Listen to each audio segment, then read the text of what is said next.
Ola, son Lidia Senra, son labrega, son feminista e vivo no Concello de Vedra.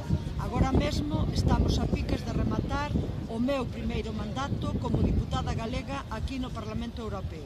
Preséntome a estas primarias de En Marea para encabezar a súa lista nas próximas eleccións do Parlamento Europeo.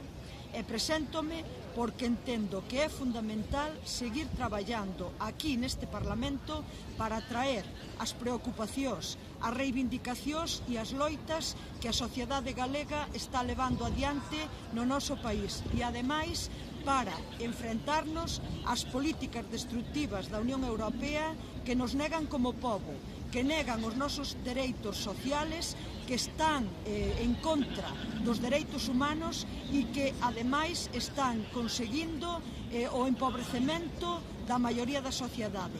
Por todas estas razóns preséntome e comprométome a seguir dando a loita si me dades o voso apoio neste proceso.